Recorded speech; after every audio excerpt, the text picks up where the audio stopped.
Hello everyone. आप कैसे हैं आप लोग? आई एम चंदन माथुर। तो दोस्तों, आज हम लोग शुरू करते हैं अपना नया टॉपिक, बायोलॉजी का प्रजनन, रिप्रोडक्शन। पिछले वीडियो में हम लोगों ने जीवन काल पढ़ा था। रिप्रोडक्शन इन लिविंग बीइंग का लाइफ पीरियड पूरा कंप्लीट कर लिए थे हम। सजीवों के कितने जीवन काल होते हैं, कितने वर्ष तक, कितने महीने, सारी चीजों का कंप्लीट कर लिए थे। आज हम लोगों का नया टॉपिक है रिप्रोडक्शन। तो आइए बिना टाइम नस्पिए हम लोग स्टार्ट करते हैं। रिप्रोडक्शन क्या है? सजीवों द्वारा अपनी जैसी या अपने से मिलती जुलती संतान उत्पन्न करने की क्रिया प्रजनन कहलाती है। तो आपको समझ में आ गया होगा कि प्रजनन है क्या। प्रजनन कह रहा है कि सजीवों द्वारा यानी लिविंग द्वारा अपने जैसी या अपने से मिलती जुलती संतान उत्पन्न करने की या पैदा करने की ही क्रिया को प्रजनन कहा जाता है। प्रजनन की क्रिया द्वारा सजीव जीव द्रव्य की निरंतरता को बनाए रखता है। जब प्रजनन करता है तो प्रजनन के दौरान जो न्यूबॉर्न बेबी होता है या जो उनका पुत्र होता है वो कैसा अपने पूर्वज के हूबहू समान दिखता है। मतलब कहते हैं ना कि जब बच्चा पैदा होता है तो नाक दादाजी से मिल रही है, आंख मम्मी से मिल रही है, तो क्या होता है कि उनकी पहचान होती है। तो ये हमारा होता है रिप्रोडक्शन। और ये कह रहा है कि सजीव जीव द्रव्य की निरंतरता को बनाए रखता है। जीव द्रव्य की निरंतरता का मतलब है कि उनकी पीढ़ी दर पीढ़ी बनाए रखने का, कहते हैं वंश को आगे बढ़ाने का काम करता है, वही कहलाता है प्रजनन। प्रजनन के कारण ही अगर प्रजनन ना हो, बच्चे जन्म ना ले, तो वंश आगे नहीं बढ़ सकता। ठीक है, तो वो भी होता है कि साइंस में हम उसको कहेंगे कि सजीव जीव द्रव्य की निरंतरता को बनाए रखता है। लेकिन अगर नॉर्मली हम देखेंगे तो क्या होता है कि वो मतलब जो सजीव होता है वो प्रजनन करके अपने वंश के दर को बढ़ाते रहता है। पहले वो पिता है, पिता से पुत्र होगा, फिर पुत्र की शादी होगी, फिर पुत्र से एक पुत्र उत्पन्न होगा, फिर पुत्र से पुत्र को उत्पन्न होगा। तो क्या होता है, ये जीव द्रव्य की निरंतरता बनी रहेगी। अब हम लोग देखेंगे कि प्रजनन कितने टाइप्स के होते हैं। तो प्रजनन के प्रकार, टाइप ऑफ रिप्रोडक्शन। प्रजनन की क्रिया मुख्यतः दो प्रकार की होती है। यानी प्रजनन कितने प्रकार के होते हैं? प्रजनन मुख्यतः दो प्रकार के होते हैं। पहला हमारा होता है लैंगिक प्रजनन, जिसे इंग्लिश में एसेक्सुअल रिप्रोडक्शन कहते हैं। दूसरा होता है लैंगिक प्रजनन, जिसे सेक्सुअल रिप्रोडक्शन कहते हैं। तो आइए हम लोग इसको एक एक करके देखते हैं। ये यूपी बोर्ड एग्जाम के मद्देनजर से बहुत ही इंपॉर्टेंट है। ये आपका 10 नंबर में पूछा जाता है। और रिप्रोडक्शन आप जब इंटर करने के बाद किसी मेडिकल फील्ड में जाएंगे, फार्मेसी करेंगे, नर्सिंग करेंगे, एनएम करेंगे, जो भी कोर्स आप करेंगे उसमें आपको रिप्रोडक्शन पढ़ना ही पड़ेगा। रिप्रोडक्शन हो गया, रिस्पायरेशन हो गया, डाइजेशन हो गया, ये सारे सिस्टम आपको, जितने भी ह्यूमन बींग्स के सिस्टम होते हैं वो सारे आपको पढ़ने पड़ेंगे। स्केलेटन सिस्टम हो गया। तो अगर आप शुरू से अपना बेस स्ट्रॉन्ग करके रखेंगे तो आने वाले फ्यूचर में आपको बहुत ही मदद मिलेगी। एक बार आप पढ़े रहेंगे तो आपको उतना कठिन नहीं लगेगा। देखते हैं हमारा जो एसेक्सुअल रिप्रोडक्शन है कि क्या कह रहा है। प्रजनन की वह विधि जिसमें एक ही सजीव बिना कोशिकीय संलयन यानी निषेचन, बिना कोशिकीय संलयन यानी निषेचन के, यानी बिना फर्टिलाइजेशन के। तो ये बात किसके लिए कह रहा है? बिना फर्टिलाइजेशन के तो सजीव में जो होता है सेक्सुअल में वो तो रिप्रोडक्शन हो नहीं सकता। क्यों? क्योंकि उसमें तो बिना अगर फर्टिलाइजेशन नहीं होगा तो न्यूबॉर्न बेबी बनेगा कैसे? ठीक है, जब प्लेसेंटा यूटेरस में आता है, जब न्यू बच्चे का फॉर्मेशन होता है, तो जो ओवरी में एग होते हैं और जो मेल का स्पर्म होता है वो क्या करता है, एग को निषेचन करने का काम करता है, यानी फर्टिलाइजेशन का काम करता है, जिससे वो डिवाइड होकर के सिंगल से डबल बनेगा, डबल से 4 बनेगा, 6 बनेगा, 8 बनेगा, ऐसे डिवाइड होकर के वो एक न्यू बॉर्न बेबी का फॉर्मेशन करता है। तो ये कह रहा है कि एसेक्सुअल रिप्रोडक्शन में ऐसा कुछ भी नहीं होता है। क्यों? क्योंकि जो एसेक्सुअल रिप्रोडक्शन होता है वो वनस्पतियों में होता है, यानी बॉटनिकल में होता है, पौधों में होता है। इसीलिए इसमें कोशिकीय संलयन यानी निषेचन का कोई भी काम नहीं होता है। ये अर्धसूत्रण के ही संतानों का निर्माण कर देता है। और इनमें तो क्या था, अर्धसूत्रण विभाजन भी नहीं होता है। अर्धसूत्रण विभाजन इस मतलब कि पहले एक कोशिका बनना, एक से दो कोशिका बनना, दो से चार कोशिका बनना, चार से 6, 8, 10, 12, 14, 16, 18, 20 ऐसे बनती चली जाएगी। तो इसमें जो पौधों में होता है रिप्रोडक्शन, इसमें अर्धसूत्रण विभाजन भी नहीं होता है। उसे अलैंगिक प्रजनन कहते हैं। उसे क्या कहते हैं? Asexual reproduction. देखिए अभी हमने बताया कि हमारा जो रिप्रोडक्शन है वो दो टाइप का होता है, एक होता है एसेक्सुअल, एक होता है सेक्सुअल रिप्रोडक्शन। तो एसेक्सुअल पौधों के लिए होता है। ठीक, यहाँ तक हो गया। अब आगे देखेंगे, इस विधि से उत्पन्न होने वाली संतानें अपने पूर्वज के बिल्कुल समान होती हैं। इसमें क्या कह रहा है कि जो इस एसेक्सुअल रिप्रोडक्शन से बच्चे होते हैं, मतलब जो भी सजीव का निर्माण होता है, वो उसमें क्या होता है, वो अपने पूर्वज के हूबहू समान होते हैं। जैसे आप किसी अंगूर का पेड़ देख लीजिए, आम का पेड़ देख लीजिए। आम का पेड़ होता है, जब उससे बीज बनते हैं, बीज से जब नन्हा पौधा बनता है, फिर नन्हे पौधे से बड़ा होता है, तो क्या होता है, आम का पेड़ जैसे होता है सेम, जब उसके सीड से, उसके बीज से नया पौधा निर्माण होता है तो बिल्कुल उसके हूबहू एकदम समान दिखता है।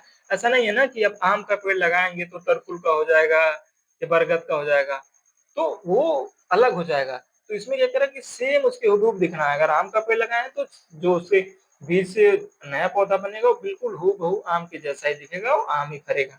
ठीक है, तो ये हो गया।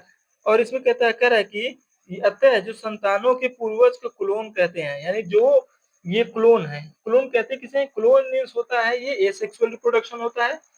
ठीक है, पहले ये तो एसेक्सुअल रिप्रोडक्शन है, और ऊपर से इसमें जो संतान अपने पूर्वज की बिल्कुल समान दिख रही है, उसी को हम क्लोन कहते हैं। ठीक, क्लोन समझ में आ गया। नेक्स्ट देखेंगे, लैंगिक प्रजनन में चूंकि युग्मों का संलयन यानी फ्यूजन नहीं होता है। देखिए अभी हम बताए ना कि जो हमारे जो सजीव में जो सेक्सुअल रिप्रोडक्शन में होता है, न्यूबॉर्न बेबी में होता है, उनमें क्या होता है, फ्यूजन होता है।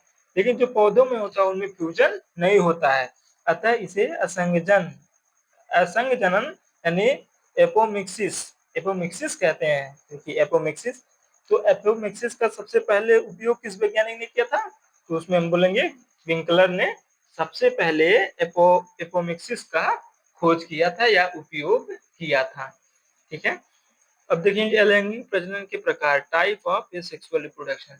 अभी तो हम लोगों ने सेक्सुअल रिप्रोडक्शन देख लिया, ये सेक्सुअल। अब ये सेक्सुअल के सब टाइप्स देख लेंगे। तो क्या है, लैंगिक प्रजनन के अनेक विधियां निम्नलिखित हैं।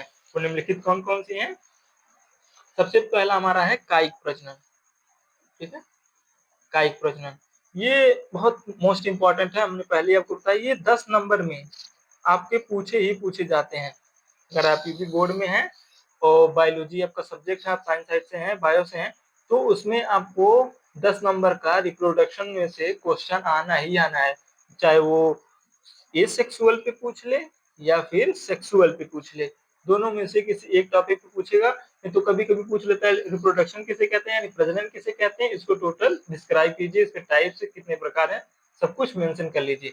अगर शॉर्ट में पूछेगा 7 नंबर या 5 नंबर पूछेगा तो किसी एक को पूछ लेगा, या तो ये सेक्सुअल को पूछ लेगा या सेक्सुअल को पूछ लेगा, क्योंकि ये जो दोनों टॉपिक्स हैं बहुत बड़े टॉपिक हैं। जैसे कि हम लोग लैंगिक ही पढ़ रहे हैं यानी सेक्सुअल पढ़ रहे हैं, तो उसमें देखेंगे अभी आप बहुत सारे टाइप्स हैं। ये देखिए यहीं से इसका स्टार्ट होगा, कायिक प्रजनन से। कायिक प्रजनन से होगा, ये देखिए 1 पेज 2 पेज, मतलब 3-4 पेज है इसमें, 3-4 पेज है, यहाँ आकर के आपका ये खत्म होगा। केवल अलैंगिक वाला है यानी एसेक्सुअल वाला। ठीक है, यहाँ से आकर के आपका नया टॉपिक बनेगा।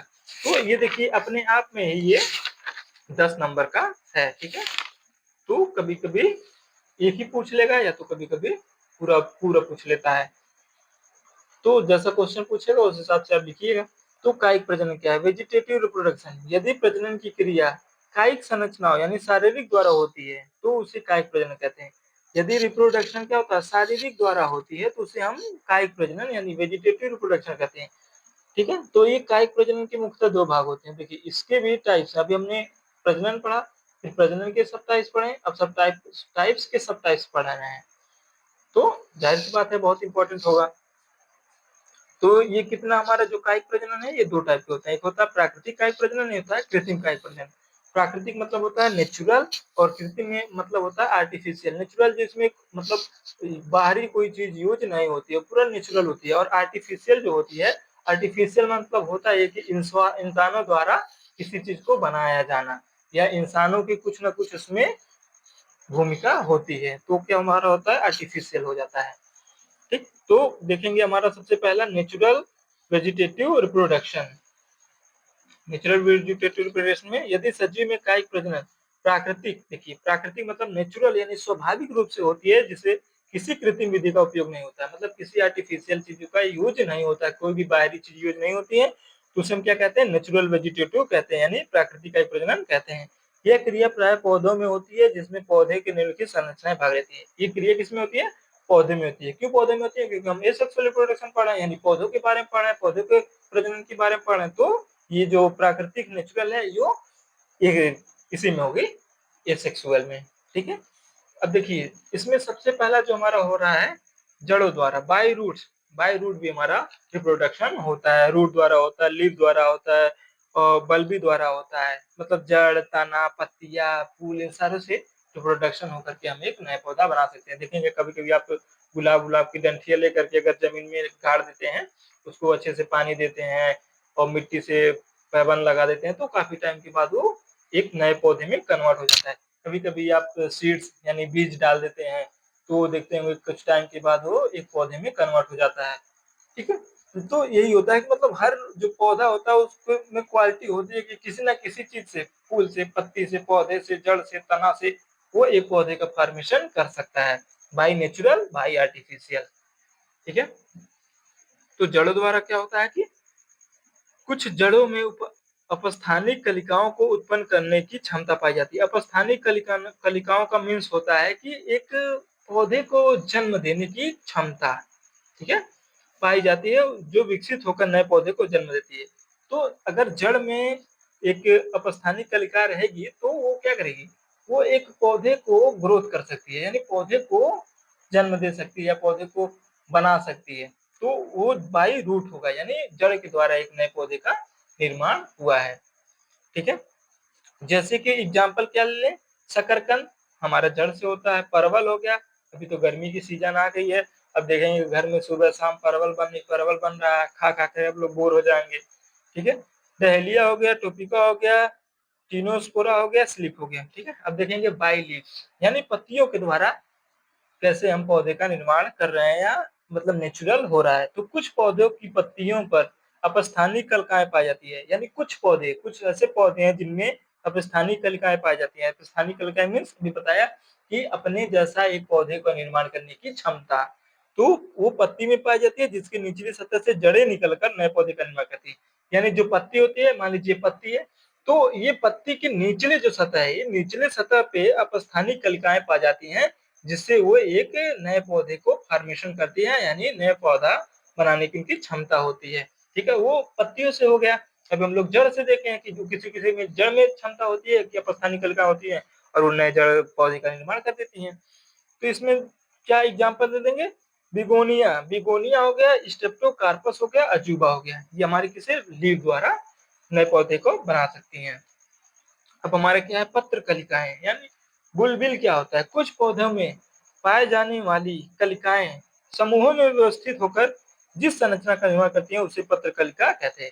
यानी कुछ ऐसे पौधे जिनमें जो कलिकाएं होती हैं वो क्या है, एक जगह पूरा इकट्ठा होकर के उपस्थित होती हैं, और वो क्या करती हैं, एक नए पौधे का निर्माण करती हैं, वो हम पत्र कलिका या बुलबिल कहते हैं। ठीक है, नेक्स्ट देखते हैं, कह रहा है ये पत्र कलिकाएं मुख्य पौधे से निकलकर नए पौधे का निर्माण करती हैं। और ये जो पत्र कलिकाएं होती हैं, ये मुख्य पौधे से निकलकर एक नए पौधे का या नए सजीव का निर्माण कर देती हैं। ठीक है, जैसे कि प्याज हो गया, अनानास, खटी बूटी, लीची आदि। ठीक, अब हम देखेंगे तने द्वारा कायिक प्रजनन। तने द्वारा क्या है, बाई स्टीम, स्टीम मीन्स क्या होता है, तना, वेजिटेटिव रिप्रोडक्शन।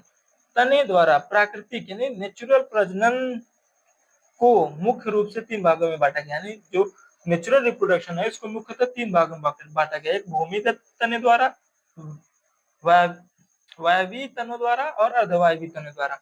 भूमिगत क्या होता है, जो अंडरग्राउंड होते हैं, मतलब अंडरग्राउंड होकर के एक पौधे का निर्माण करते हैं, तो उसे हम भूमिगत कहते हैं। वायवीय तने मतलब जो मतलब जमीन के बाहर फूल पत्ती है, मतलब वो सारे अपना लाइफ पीरियड निकालते हैं, उसको वायवीय तनु द्वारा कहते हैं। और जो अर्धवायवीय तनु द्वारा, यानी आधा जमीन में होता है और आधा वायु में, उसको हम क्या कहते हैं, अर्धवायवीय तने। ठीक है, तो ये हो गया हमारा अर्धवायवीय तने। जब देख लेते हैं इसको, थोड़ा-थोड़ा पढ़ लेते हैं डेफिनेशन इसके। भूमिगत तने पर पाए जाने वाली अपस्थानिक कलिकाएँ अंकुरित होकर, यानी जो भूमिगत पौधे होते हैं उनपे अपस्थानिक कलिकाएँ पाई जाती है, वो अंकुरित होकर मतलब वो उनसे अंकुर निकल के नए पौधे का जन्म देती है, निर्माण करती हैं। ये प्रक्रिया निम्नलिखित रूप में पाई जाती है। किन-किन में? इनकी देख लेते हैं एग्ज़ाम्पल क्या-क्या है। पहला तो प्रकंद है, इसमें अदरक बनता है, केला, हल्दी, कमल। घनकंद कॉर्मन में उदाहरण है अरबी, केला, जिमीकंद। और ये कंद जो ट्यूबर्स होते हैं जैसे कि आलू, पोटैटो आदि। शल्ककंद बल्बस क्या है? प्याज, लहसुन। वायवीय तने द्वारा, अब सेकंड जो हमारा अभी हम लोग पढ़े ना कि 3 टाइप का होता है तने द्वारा, भूमिगत, वायवीय और अर्धवायवीय। तो वायवीय तने द्वारा कैसे मतलब रिप्रोडक्शन होता है। तो देखेंगे सबसे पहला हमारे इसमें एग्जाम्पल है गन्ना। गन्ना बहुत से लोगों के यहाँ बोए जाते होंगे, तो वो ज़्यादा बेहतर समझ पाएँगे कि जो वायवीय तने द्वारा होता है वो कैसे होता है। उसमें देखेंगे उसकी जो आधा जड़ें होती हैं वो ज़मीन के नीचे होते हैं और आधा जड़ें ऊपर होती हैं। देखे थे ना गन्ने पे ऐसे जो जड़ वाला हिस्सा होता है ऐसे रेसे-रेसे टाइप के निकले होते हैं। तो आधा नीचे उखाड़ेंगे तभी से देखेंगे ऊपर रहेगा आधा, यानी वो हमारा वायवीय होता है, यानी वायु में पूरा उसकी जड़ें दिखती हैं, फिर उसको हम लोग छील देते हैं। ठीक, अमरबेल, नागफनी, नागफनी भी देखते होंगे एकदम वायु मतलब ज़मीन से पूरा बाहर होता है, जड़ अंदर होती है, पूरी ज़मीन उसके बाहर होता है। अब देखेंगे अर्धवायु तनों द्वारा बाई सब एरियल स्टीम। अर्धवायु तने द्वारा कायिक प्रजनन निम्नलिखित रूप द्वारा होता है। पहला क्या होता है? ऊपरी भूस्थारी, उदाहरण में दूब हो गया, ब्राह्मी हो गई, खटी ब्यूटी हो गई। ये हो गया ऊपरी भूस्थारी। अब देखेंगे अंतः भूस्थारी क्या होता है। उदाहरण में पुदीना ले लिए, ठीक है, जिसको हम लोग बोलते हैं मेंथ। गर्मियों में भी आएगा, आप लोगों को पुदीना का शरबत पियेंगे नींबू लगा के मस्त ठंडा ठंडा। ठीक, गुलदाउदी होता है। भूस्थारी का एग्जाम्पल जलकुंभी, ये तो नदियों में पाई जाती है। अब जो लोग नदी के साइड से जुड़े होंगे उनको अच्छे से पता होगा जलकुंभी क्या है। ठंडियों में मस्त तापने में भी काम आता है। गए बोरिया में भर के ले आए और ले माचिस लगा के मस्त ठंडी में आराम से ताप रहे हैं। ना लकड़ी की जरूरत, ना कंडे की जरूरत। गए भैया घर वाले भेज दे, जाओ बीन के ले आओ। ठीक है, तो हो गई जलकुंभी, ये भोजतारिका द्वारा प्रजनन करती है। 22 सब एरियल स्टीम। अब देखेंगे हमारे एक भुस्तारिका हो गया, एक भुस्तारी हो गया। ये इसमें स्ट्रॉबेरी, वाओ क्या फ्लेवर है, स्ट्रॉबेरी। तो ये इसके द्वारा प्रजनन करती है। अब हम लोग देखेंगे, अब ये इतना जो हमारा अभी तक पढ़े सब क्या था, हमारा था पहला वाला जो हम लोग पढ़े थे नेचुरल वेजिटेटिव रिप्रोडक्शन। लेकिन ये जो दूसरा है हमारा क्या है, ये कृत्रिम।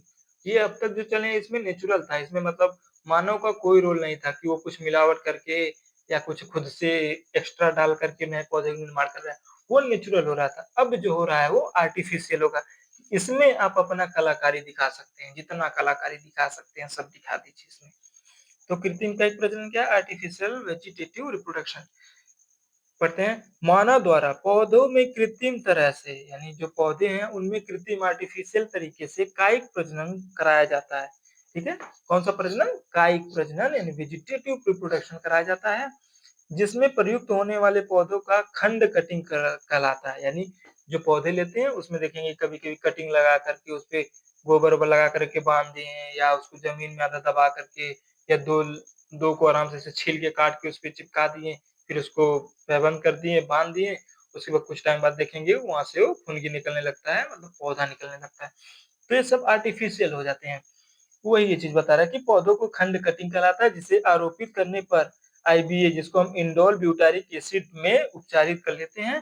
देखिए कभी-कभी आप नए पौधे लगाते हैं, आर्टिफिशियल तरीके से बनाते हैं, तो अगर आप आईबीए का यूज करते हैं तो उसमें क्या होता है, पौधे जल्दी ग्रोथ करते हैं। ठीक है, जल्दी ग्रोथ करते हैं जिससे एक नया पौधा जल्दी बन सके।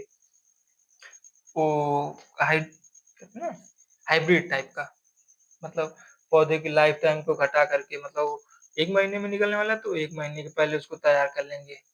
ठीक? तो ये इंडोर ब्यूटारिक एसिड होता है, उपचारित कर लेते हैं। कृत्रिम कायिक प्रजनन की क्रिया निम्नलिखित प्रकार से होती है। अब तक हम लोगों ने नेचुरल वाला पढ़ा, अब आर्टिफिशियल वाले के भी सब टाइप्स पढ़ेंगे। तो चलिए पढ़ते हैं।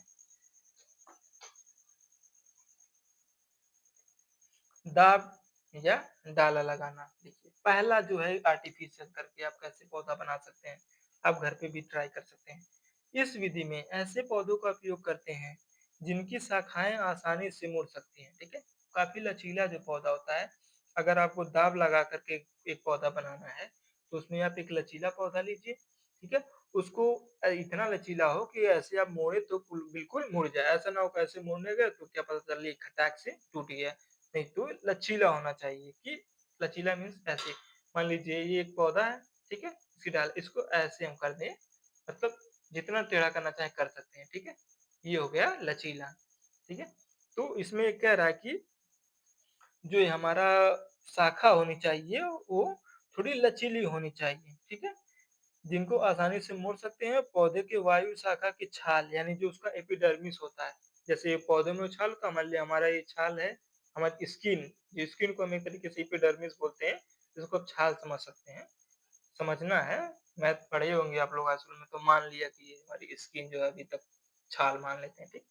तो इसमें क्या होता है इसको इंग्लिश में एपिडर्मिस भी कहते हैं, लेकिन जो ये होता है पौधों में एपिडर्मिस कार्टेक्स होता है, लेकिन जो ह्यूमन्स में होता है उसको एपिडर्मिस ही बोलते हैं।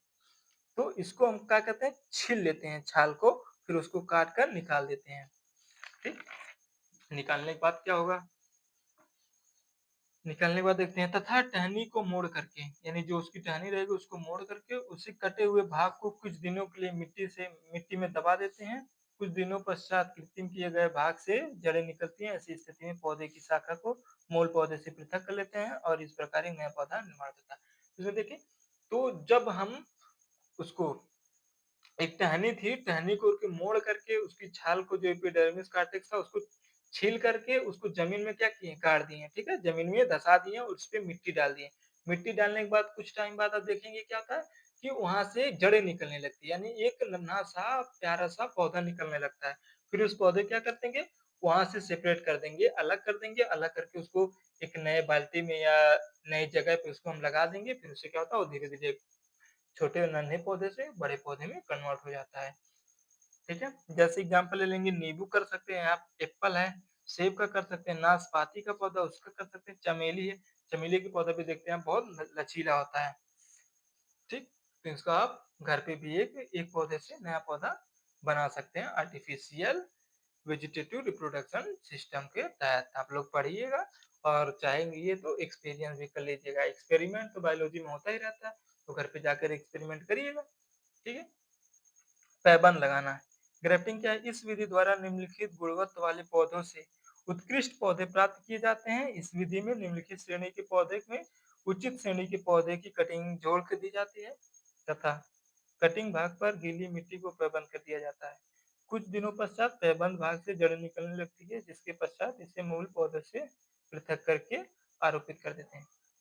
पैबंद में क्या होता है, इसमें आप एक ऐसा पौधा लेते हैं जो बहुत गुणवान हो, यानी उसके अंदर फल लगने की, फूल पत्ती बहुत अच्छे से निकलती हो और ज़्यादा मात्रा में फल फूल देता हो। तो उस पौधे को लेंगे, तो उसको क्या करेंगे, उसको कटिंग कर करके एक गीली मिट्टी से उसको पैबंद कर देंगे, ठीक है? उसको एक हल्का सा कट लगा लेंगे, कट लगा करके उसको एक जो नया वाला पौधा है, उसपे पैबंद लगा करके उसको गीली मिट्टी से छोप देंगे, छोप के उसपे कपड़े बाँध देंगे। उसके बाद क्या होगा, कुछ टाइम के बाद देखेंगे कि वो जो जहाँ पे पैबंद किया हुआ भाग था, वहाँ से जड़ें निकलेंगी, मतलब एक नन्हा-सा पौधा निकलेगा। फिर उस पौधे को हम मतलब वहाँ से निकाल करके अलग जगह लगा देंगे। इससे हमारा क्या होता है, पैबंद विधि द्वारा एक हम नए पौधे का निर्माण कर लेते हैं आर्टिफिशियल तरीके से।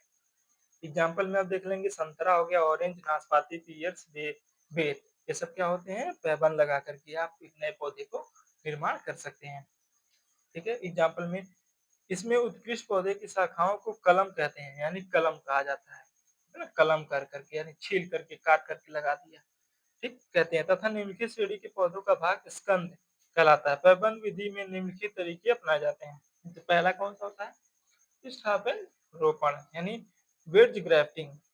इस विधि में कलम को स्कंद के पार्श्व भाग पर बांधते हैं, यानी जो कलम होता है स्कोन और स्टॉक को एक दूसरे भाग पे बांध करके एक नए पौधे का निर्माण करते हैं। वीदर ग्राफ्टिंग क्या है, इस विधि में स्टॉक के ठीक ऊपर कलम को सीधे रेखा में बांटते हैं, ठीक है? नेक्स्ट देखेंगे संबंधित ग्राफ्टिंग।